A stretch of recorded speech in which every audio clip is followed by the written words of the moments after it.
안녕하세요. 거조씨의 이코노미스트 기사 해설입니다. 또 다시 한번 이코노미스트 기사를 또 읽어볼까요? 이번 기사는요, 1월 22일자 기사인데요. 저 이거 읽다가 정말 쓰러지는 줄 알았어요. 너무 길어서, 너무 길고 전혀 모르는 분야라 하여튼 어려웠는데 같이 한번 읽어보시죠. 근데 되게 흥미로울 것 같기는 합니다. 자, 빅5 기업의 미래예요. 미래라기보다도 빅5 기업 그러면 알파벳, 아마존, 애플, 메타, 페이스북에서 맡긴 메타, 마이크로소프트, 이게 이제 거대 기술 기업 빅5에 들어가는 건데요. 이 빅5 기술 기업이 이제 돈이 엄청 많잖아요. 돈을 도대체 어디다 쓰고 있나, 어디에 투자하고 있나, 어디에 투자하고 있는지를 알면 미래가 보이잖아요. 그죠? 미래가 어떻게 펼쳐질 건지 이제 보이잖아요. 그래서 이 빅5 기술 기업들이 돈을 어디에 투자하고 있나 라는 그런 내용이에요. 그래서 이코노미스트지가 이 기업들의 전략을 알아보기 위해서 막 분석을 했습니다. 이제 분석한 기사 내용인데요. 그래서 이제 이 빅5 기업들이 어떤 기업들을, 조그만 그 기업들이 많잖아요. 그 기업들을 어떤 기업을 인수를 했나. 그 다음에 그 기업들이 가지고 있는 그 기술의 핵심이 무엇인가.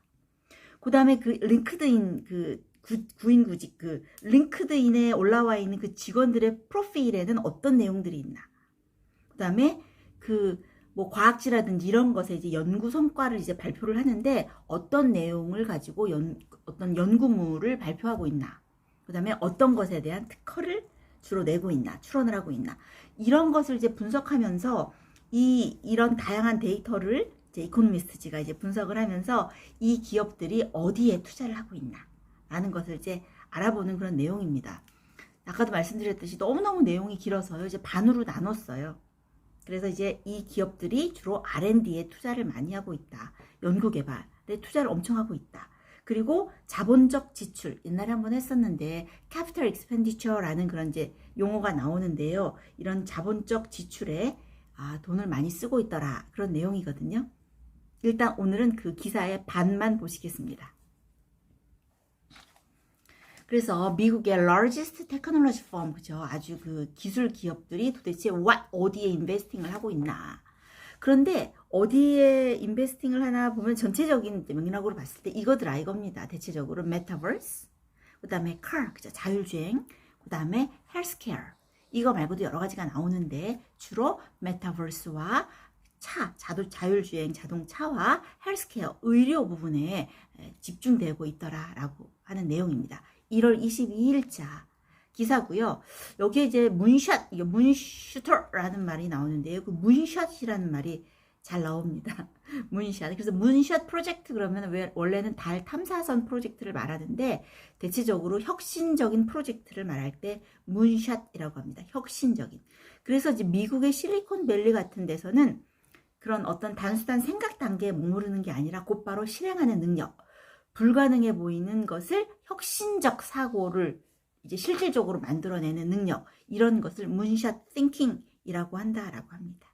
그래서 이제 아무래도 혁신에 관한 이야기가 먼저 나오겠죠? 자, 들어가 보시겠습니다. 그래서 이제 원래 기업의 보스들이 인베스터들한테 주로 하는 말들이 뭡니까? I word, F word가 아니라 I로 시작되는 단어, F로 시작되는 단어가 아니라 주로 뭡니까? 이노베이션. 이제 이노베이션이란 말을 많이 합니다. 그래서 그 S&P 그룹들이요, 어닝콜을 할 때, 어닝콜이 뭡니까? 어닝콜. 주식 진짜 전혀 한 주도 없는데 저는 이제 어닝콜이라는 것은 주식 실적 발표, 기업의 실적 발표를 어닝콜이라고 하는데요. 그 S&P 500에 있는 그 기업들이 어닝콜 실적 발표를 할 때 가장 많이 쓰는 단어가 이노베이션이라고 합니다. 이노베이션. 그런데 이 이노베이션이라는 혁신에 대한 언급이요, 지난 10년간 2배나 늘었대요. 특히 어느 부분에 테크놀로지 컴퍼니에서, 그죠? 그 기술 기업 하면 혁신, 이 단어가 항상 이제 따라다니고 있습니다. 그런데 어떤 사람들은요, 이렇게 얘기를 해요. 이 테크놀로지 섹터에서, 이게 기업의 혁신이 이루어져야 되는데 일부 비평가들은 이렇게 말하고 있습니다. 10년 내내 그 기술 분야가 이렇게 해야 될 만큼의 혁신을 하지 못했다라고 이렇게 막 얘기를 하고 있는 그런 이제 그 비평가들도 있습니다. 자, 그런데 애플의 경영인 팀 쿡이 어떻게 말을 했냐면요. 2020년은 Top Year of Innovation, 그 어떤 기업 최고의 혁신의 해다라고 말을 했습니다. 그러면서 새로운 아이폰, 맥, 그 다음에 other device, service 이런 것을 막 출시를 했죠. 그래서 진짜 혁신의 해인가 보다, 혁신을 했나 보네 라고 이제 그 비평가들도 이제 생각을 하게 됐습니다. 특히 어느 부분에서 computing power, 이 부분, 그렇죠? computing power, 그 부분에서의 혁신은 계속 더 증가하고 있고요.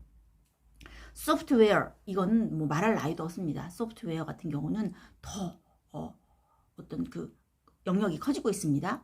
그런데 우리가 말하는 무슨 하늘을 나는 플라잉 카라든지 로봇 풋맨, 어떤 시중드는 로봇 하인이라든지, 그 다음에 어떤 헤드셋은 헤드셋인데 마인드 멜트, 어떤 마인드 멜트 되는 헤드셋, 이런 거는 도대체 그건 어디로 갔나? 그 말은 다 어디 갔나?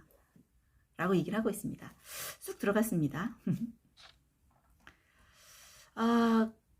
그리고 2020년에 그 Antitrust Subcommittee라는 그 안티트러스트 그 반독점 소위원회, 어디에 있는 미국의 콩그레스에 있는 그 반독점 소위원회는 어떻게 말을 하고 있냐면요. 이 빅테크가 도미넌스, 이 빅테크 기업들 그 빅테크 기업의 지배력으로 인해서 이 혁신, 이노베이션은 weakened, 아주 약해졌다. 오히려 더 약해졌다. 그리고 이 거대 기업들이 오히려 그 네트워크 이펙트, 네트워크 효과로 더 자기네들이 그 상당한 이익을 봤다라고 얘기를 하고 있습니다. 그러니까 굳이 이노베이션을 할 필요 없지 않느냐. 이노베이션이 더 약화된 게 아니냐. 이 네트워크 이펙트라는 것은요, 이거예요. 네트워크 효과라는 것은 그냥 누가 좋다고 그러면 우르르 가서 사는 거, 이런 거나 마찬가지죠. 그래서 특정 상품에 대한 어떤 사람의 수요가 다른 사람의 수요에 영향을 받는 효과. 그죠? 누가 좋다 그러면 다 그걸 쓸 수밖에 없는. 그래서 거기에 더 몰리게 되는. 오히려 그래서 빅테크 기업들이 오히려 더 커지는. 오히려 거기에 다 몰려들고 있으니까요. 작은 기업들은 살아남을 수가 없는 그런 이제 효과, 네트워크 효과라고 하죠. 그래서 이 엔타이트러스트 커미티에서는 이런 그 네트워크 효과 때문에 그 빅테크 기업들만 더 이득을 봤다라고 얘기를 하고 있습니다. 그래서 이제 조 바이든 대통령 같은 경우는 이런 킬러 애퀴지션, 킬러 합병을 근절하기 위해서 어떤 행동명령, 아니 행정명령을 발동했습니다. 그 킬러 애퀴지션이라고 하는 것은 이거예요. 킬러 합병이라는 것은 경쟁자를 미리미리 다 인수 합병을 해버리는 거예요. 그래서 경쟁자가 없어지는 거죠. 그래서 이런 것은 불공정하다. 오히려 잠재적인 경쟁자를 이렇게 인수해버리면 거대 기업들이 선제적으로 이러면 이건 너무 불공정 경쟁에 속한다라고 해서 이제 조 바이든 대통령이 킬러 합병을 근절하기 위한 행정명령을 내렸습니다. 자, 그렇지만 이런 것에 대해서 이제 이코노미스트지가 이제 반론을 하나 합니다. 굳이 이제 반론을 하나 하자면, competition in tech is far from dead. 아무리 그렇게 해도 테크 기업에서의 그 competition, 경쟁은 뭐 거의 뭐 사그라지지 않을 것이다. 너무너무 사그라지지 않을 것이다. 아무리 그렇게 해도 이것이 하나의 그 반론입니다. 왜냐하면은 이런 빅5 그룹, 아까도 말했듯이 알파벳, 아마존, 애플. 알파벳은 이제 구글의 모회사, 그지? 모회사죠. 알파벳, 아마존, 애플, 그리고 메타와 마이크로소프트의 이런 빅5 그룹에서 적어도 2가지 이상은 서로 겹치기 때문에 그 경쟁을 안 할래 안 할 수가 없는 거죠. 대결을 해야 됩니다. 또 한 가지 또 반론을 하나 하자면, 그 혁신에 관해서 technological innovation, 특히 기술적인 혁신에 관해서 말하자면 굳이 competition is not necessarily the thing that matters most. 그 기술 혁신에 관해서 말을 하자면 꼭 경쟁이 반드시 그렇게 중요한 문제는 아니라는 거죠. 왜냐하면 우리 컴퓨터 시대에 하면은 2가지 아주 상당한 중요한 양축이 있다라고 합니다. 그게 뭐냐면 트랜지스터하고요, 클라우드 셔넌 Theory of Information인 거예요. 이게 되게 중요한 건가 봐요. 트랜지스터와 그 다음에 클라우드 셔넌 정보이론, 이것이 지금의 이 세상을 있게 한 아주 컴퓨터상에서 아주 중요한 두 축이라고 할 수 있는데요. 이런 트랜지스터와 클라드 셰논의 그 정보 이론이 어디에서 나왔냐면 20세기의 중반에 벨 랩에서 나왔어요. 벨 연구소에서 나왔는데 그때 그 이런 중요한 것들이 나온 것이 꼭 경쟁 때문이냐? 그것이 아니라는 거죠. 그때 이것을 이런 벨 랩을 소유하고 있는 그 설립업체인 AT&T가 과연 그 경쟁에 공세적인 경쟁에 직면했기 때문에 이런 것이 나온 거냐? 이 스크래피 컴피티션에 있었던 거냐? 그건 아니라는 겁니다. 그러면 그렇게 경쟁적이지 않았음에도 불구하고 이렇게 트랜지스터와 셰논 그 클라우드 셰논 Theory of Information 이 상당한 것이 나오게 된 것은 그것이 바로 make and own the future 미래를 만들어 내고자 하고 미래를 소유하고자 하는 그런 갈망이 있었기 때문이다 라고 얘기하고 있습니다. 그래서 이제 하는 말이 여기 이제 Technology and Innovation Foundation이라고 있는데요. 이거 정보기술혁신재단인데 이 정보기술혁신재단이 싱크탱크에 속하는 건데요. 정보기술혁신재단의 회장님이신 이분이 럽 애킨슨이라는 분이 하시는 말씀이 이 빅5 기업은 올리고당 있잖아요. 올리고 여기 당이 많은 거 올리고폴리스트 그러면 이제 그 과점 독점 이렇게 소수의 독점자 과점이라고 하는데요. 독과점 할 때 과점 그 차세대 성장 동력에서 승리를 거두기 위해서 시장 지배력을 이용하는 그 소수의 시장 독점자들이 빅5다 이렇게 얘기를 하고 있습니다. 그러니까 이거 되게 중요한 것이다. 이렇게 그 차세대 성장 동력에서 승리를 거두기 위해서 시장 지배력을 이용하는 곳이다 라고 이렇게 얘기를 하고 있습니다.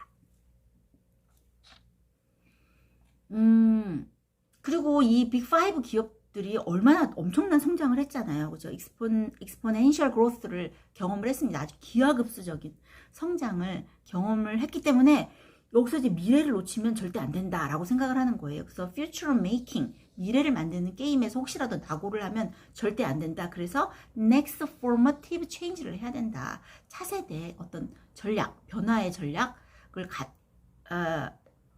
전략을 이뤄야만 한다. 그래서 차세대 변혁적 어떤 변화를 놓치면 미래의 게임을 주도할 수 없다라는 어떤 절박한 그런 것이 있는 거죠. 그래서 이제 이코노미스트가 이들의 a sense of their strategy 어떤 전략들을 좀 알아보기 위해서 뭐뭐를 어떤 조사를 했냐 하면은요. 테크놀로지 포커스 이 기업이 중점을 두고 있는 것. 그다음에 그 recently acquired 그 최근에 인수한 그 기업들. 여기 보면 엄청나게 많은 기업 이름들이 나와요. 진짜 너무너무 어려웠는데 최근에 인수한 기업들을 어떤 기업이 어떤 기업을 인수했느냐. 그 다음에 이런 minority stake 어떤 그 기술 소수 지분 그 소수 지분으로 획득한 그런 그 기업들이 어떤 거냐. 그 다음에 링크드인에 있는 그 인플로이의 프로파일 같은 것을 보고 그 다음에 퍼블리케이션 어떤 연구 결과를 발표한 거 연구 성과 발표라든지 어떤 페이턴트 어떤 특허라든지 이런 것을 이제 분석을 했습니다. 그러면 이걸 분석하고 나면은 이런 도대체 이 투자 엄청난 돈을 막 투자에 쏟아붓고 있는데 이런 투자가 어느 쪽을 향하고 있는지를 알 수가 있다라는 거죠. 자 그리고 그런데 그 빅테크 기업들이 어디에 돈을 엄청 쓰고 있냐면요. R&D에 그 연구 개발에 방대한 양을 아주 그냥 truly vast amount 엄청나게 방대한 양의 돈을 쓰고 있다라고 합니다. 왜냐하면은 그 방대한 양을 쓸 수밖에 없는 게 왜냐하면 이 빅테크 기업들이 방대하니까요. 어느 정도를 썼냐 하면요. 그 연구 개발에 엄청난 돈을 썼는데 어느 정도의 돈을 썼냐 하면 2020년에는 미국의 전체 그 R&D에 투자한 공적 사적으로 다 투자한 그 연구 개발비가 이만큼이었대요. 713 빌리언 달러스. 그러니까 얼마나 이게 7,130억 달러를 썼는데 이게 얼마인지 모르잖아요. 근데 빅5 그룹이 2021년에만 쓴 돈이 1490억 달러라고 합니다. 이게 이제 전체 미국이 쓴 거의 4분의 1을 a quarter, 4분의 1을 이 빅 5 그룹이 연구개발에 쓴 거죠. 이게 또 어느 정도의 액수냐 하면은 그 미국의 국방부, 그죠? 국방부. 펜타곤이 쓴 액수보다도 펜타곤, 그 미국의 국방부의 예산보다도 higher, 아주 상당히 higher, 높은 액수라고 합니다. 그러니까 이 5개의 그룹이 연구개발에 아주 쏟아낸 돈은 엄청난 액수라는 거죠. 주로 어디다 썼냐? 프로덕트 디벨롭먼트에 썼습니다. 그죠? 제품 개발에 많이 썼습니다. 자, 제품 개발에 엄청난 돈을 이만큼 썼고요. 하여튼 이런 내용이 나옵니다. 숫자. 그 다음에 또 어디다 썼느냐? Capital Expenditure. 자, Capital Expenditure, 자본적 지출. 지난번에도 했어요. 되게 어려운 말이죠. 다시 말해서 이게 투자 경비, 그죠? 투자성 지출에 엄청난 돈을 썼다라고 합니다. 얼만큼 썼느냐? 거의 1년에 1410억 달러까지 이제 증가를 했다라고 하는데, 지난 12개월 동안, 12month를 보면요. 이 빅5 그룹이 연구개발과 자본적 지출에 투자한 규모는요. 그 현금, 캐시플로어의 어떤 53%를 썼다라고 합니다. 그런데 그러면 많이 쓴 건가? 적어 쓴 건가? 비교를 해봐야 되잖아요. S&P 그룹은 캐시플로어에 얼만큼을 썼냐면은 32%를 썼다라면은 이 빅5 그룹은 53%를 썼다라고 하는 것은 상당히 많이 쓴 거죠. 그래서 그 빅5 그룹이 연구개발과 R&D와 캐피털 익스펜디처에 지출한 그 규모, 투자한 규모는 영업활동으로 얻은 그 현금 흐름의 53%나 썼다. 상당히 많이 썼다. 이렇게 얘기하고 있습니다. 이렇게 많이 쓴 거는 아까도 말했듯이 이렇게 vast 스펜딩을 한 이유는 이 기업들이 vast 컴퍼니이기 때문이죠. 상당히 큰 기업이기 때문입니다. 그래서 이제 빅5 기업의 그 총수입, 토탈 레버뉴로 하면은 그 2015년과 2020년 사이에 벌써 그 총수입이 트리플, 3배나 늘었다라고 합니다. 야, 진짜 얼마나 많은 돈을 끌어모은 걸까요? 그리고, 구체적으로 보면은 spending on R&D, 그치? 연구개발에는 한 3분의 1 정도 더 많이 썼고요. 그 다음에 그 capital expenditure에는 4분의 1 정도를 더 이제 증가, 옛날보다 3분의 1 더 증가했고 또 4분의 1 더 증가를 했다라고 합니다. 같은 기간 봤을 때. 그다음에 그러면 왜 이렇게 그냥 연구개발을 많이 투자를 했느냐? 그런데 모든 그 기업들이 같은 분야의 연구개발에 돈을 많이 썼느냐? 그렇지 않다라는 거죠. 스페시픽 골, 각 기업마다 자기네들이 이루어야 될 스페시픽 골들이 있다라고 합니다. 주로 이제 애플 같은 경우는 뉴 아이폰이나 car, 그죠? 자율주행 자동차라든지 virtual reality, 그죠? 가상현실 헤드셋 이런 거와 같은 하드웨어에 이제 돈을 많이 썼다라면, 투자를 많이 했다라면, 아마존 같은 경우는 어디에다 또 투자를 했냐면은 웨어하우스, 그죠? 웨어하우스나 딜리버리 시스템, 어떤 물류 시스템 이런 거에 돈을 많이 썼습니다. 그리고 아마존 웹 서비스를 최대한 사용할 수 있는 그런 인더스트리를 확장하는데 돈을 많이 썼습니다. 그럼 메타는 또 어디에 썼느냐?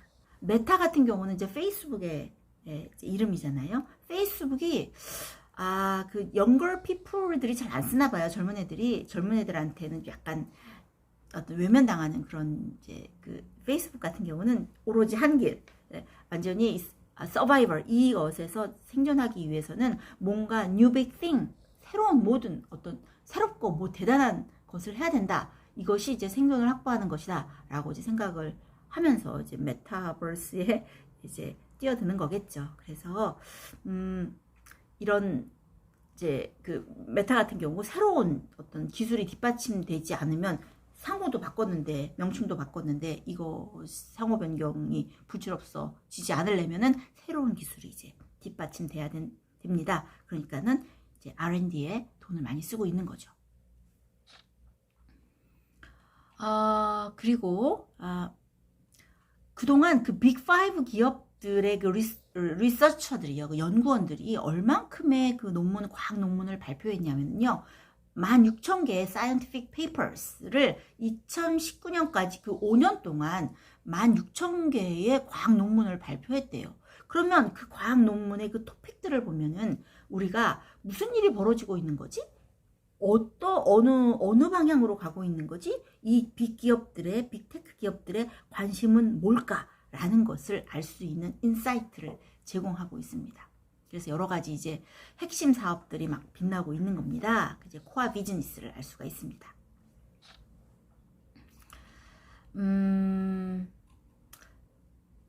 근데 이제 그 기업마다 이렇게 아주 그냥 막 비밀리에 막 발표를 잘 안 하잖아요.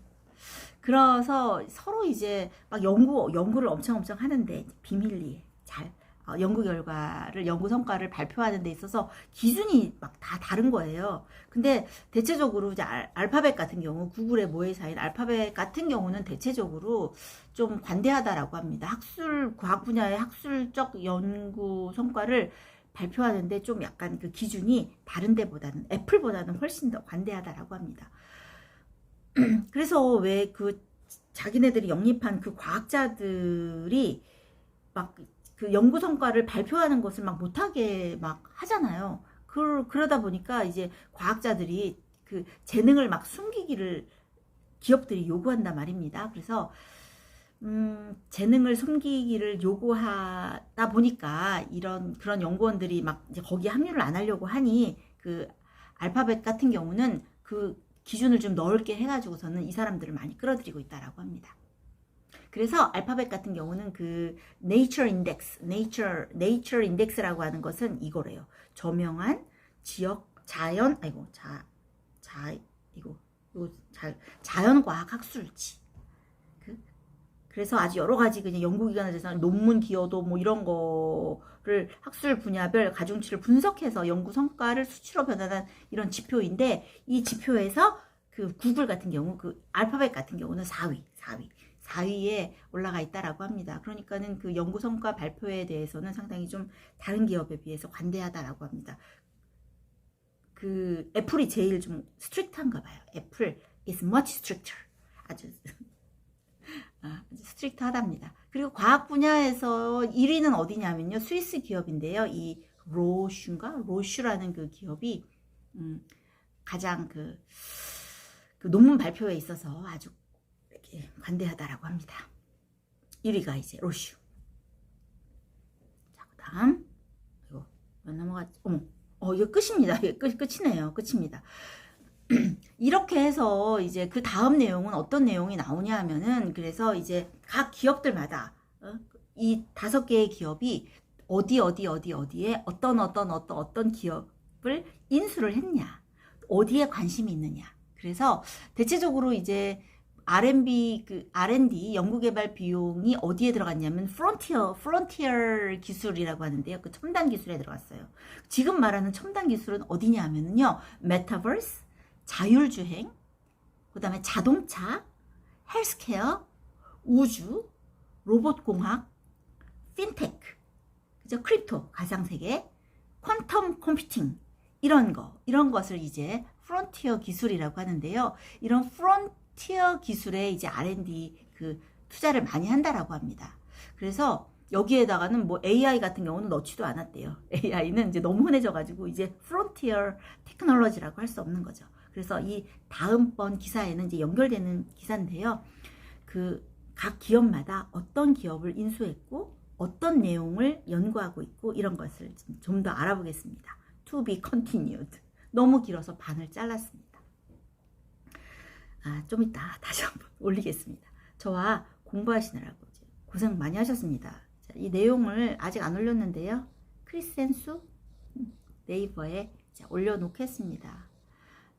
제가 그동안 한 며칠 동안 그 낭송 거저씨 오디오북 저희 블로그에 있는 그런 내용들을 좀 올려봤습니다. 아마 어떤 분들은 아니 이거 기사는 안 올리고 뭐 이런 것만 올리나 이렇게 불쾌하셨을 수도 있지만 또 저의 재미니까 그냥 너그러이 봐주시고 그냥 한번 가끔 한번 들어주시면, 머리 아플 때 들어주시면 좋을 것 같습니다.